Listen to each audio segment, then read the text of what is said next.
మున్సిపాలిటీలో ఓటర్లు 51.92 లక్షలు.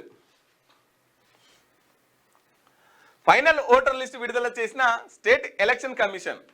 రాష్ట్రంలో 117 మున్సిపాలిటీలు, 6 కార్పొరేషన్లు. 20వ తేదీ కల్లా రిజర్వేషన్లు ఖరారు చేసేలా కసరత్తు. ఈ నెల 20 కల్లా ఏ రిజర్వేషన్ వస్తుంది అనేది తెలిసిపోతుంది. 1-2 రోజుల తేడాలతో షెడ్యూల్ రిలీజ్కు ఏఐసి ఏర్పాట్లు. ఫిబ్రవరి 2nd వీక్లో ఎన్నికలు జరిగే అవకాశం. ఈ నెల 16 నుంచి ప్రచారానికి సిద్ధమైన రేవంత్ రెడ్డి. 20 కల్లా ఇక అయిపోయింది. తొందరలోనే మున్సిపల్ ఎలక్షన్లు రాబోతున్నాయి. వీళ్ళది అటు ఇటు కంప్లీట్ అయితే నెక్స్ట్ మళ్ళీ ఎమ్మటే ఎన్నిక అయిపోతారు. ఇప్పుడు ఉన్న వాళ్ళది 20 తారీఖు సంథింగ్ ఏదో ఉంది.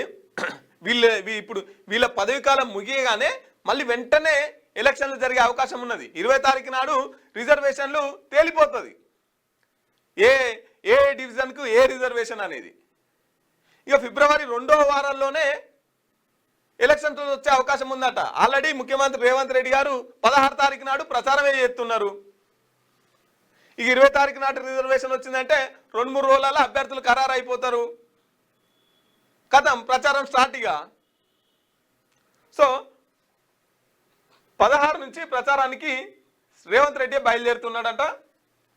కాబట్టి రెండో వారంలోనే, ఫిబ్రవరి 2వ వారాల్లోనే వచ్చే అవకాశం ఉంది మున్సిపల్ ఎన్నికలు. ఇది పార్టీల గుర్తు మీద జరుగుతాయి మిత్రులారా. కొంచెం ఆలోచించేది. దీని గురించి మళ్ళీ మాట్లాడుకుందాం క్లుప్తంగా, కానీ ముందుగా చెప్తున్నాం మాట.